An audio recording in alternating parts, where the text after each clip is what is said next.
So what's up mga ka-sureball, ano? Dito kami sa Prince Rupert sa Canada ngayon. So may chance kaming lumabas kaya rekta na, 'di ba? Ang daming plano-plano. Wala nang plano-plano, diretso na.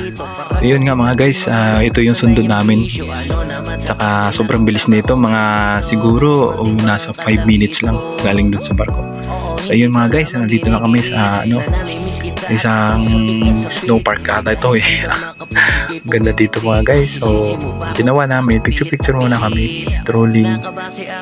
Kaya wala kaming mga ibang magawa eh. Wala ganito sa Pinas eh.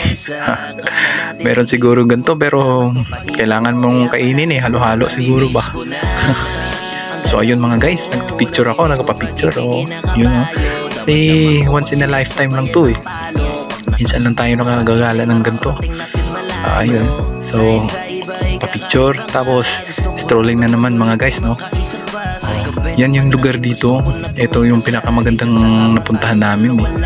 Kahit probinsya lang dito mga guys, sobrang tahimik lang ng lugar nito. Tapos yung mga tao very accommodating din. Tas sobrang nila, respetado sila sa ibang lahi mga guys, di tulad sa atin ba.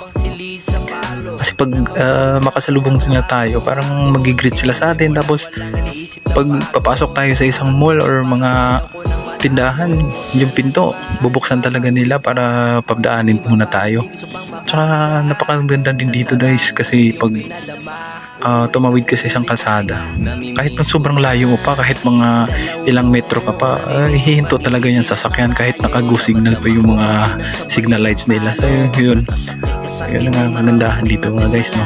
So ayan, strolling lang dito kasi alam niyo na, minsan nakakagala.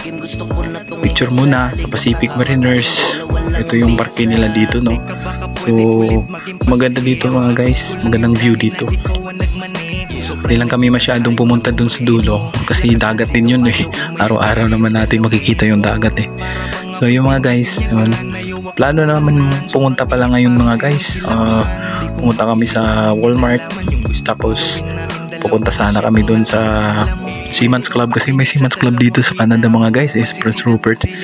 So alas 2 pa naman ng tanghali, hapon, magbubukas kaya strolling muna kami. So ayan mga guys, palakad-lakad lang, sobrang lamig yan mga guys. Nakalimutan nga namin magdala ng mga winter gloves tsaka mask.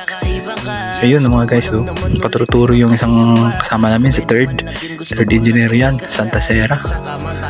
Punta daw kami muna dun sa daanan ng Safeway. Pupunta kasi yan sa Walmart mga guys eh. Ayun, may nakasalubong kami, tapos nagigreet talaga yan sila mga guys eh. Picture muna dito sa museum. Ito pala yung museum ng Prince Rupert mga guys. Sobrang ganda dito. So ayan mga guys, si Buson yan, yung kasama ko, Buson. Shout out sa iyo Buson, Willie Sanchez. So ayun nga mga guys, nakapunta na kami sa Safeway. Mga ilang kilometro na lang galing dito papunta dun sa Seamen's Club. So ayun, magaganda ding mga sasakyan dito mga guys. Kadalasan malalaki din. So yan mga guys, kasama ko si Pugs, yung OS namin. Nasa likod ko si Diego, tsaka sa harap ko si Rainier Bailusis mga guys. Tsaka yun, chief cook namin, naka-hood. Yun, nagpa-picture pa nga ako. Yun pipicture kay Prince Rupert, nakatayo dun. So mga guys, masaya kami dyan. Tapos biglang huminto si Rainier dyan mga guys, ay nag-video eh. Minsan lang daw sa isang once in a blue moon daw eh, sabi niya eh. So ayun mga guys, stroll lang. Si Pag yung nagdala ng camera natin yung mga guys. Tapos ako lang, stroll lang. Tapos ayun, nagantay kami sa mga kasama namin mga guys.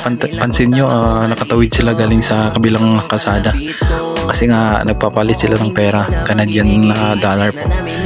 So ayun, pababa na kami, papunta na kami dun sa Walmart. Kita nyo naman, kahit mahirap yung video natin, hindi masyadong klaro, pero Walmart yan diba? Kasi pag sila naghahawak mga guys, naka fish eye yan.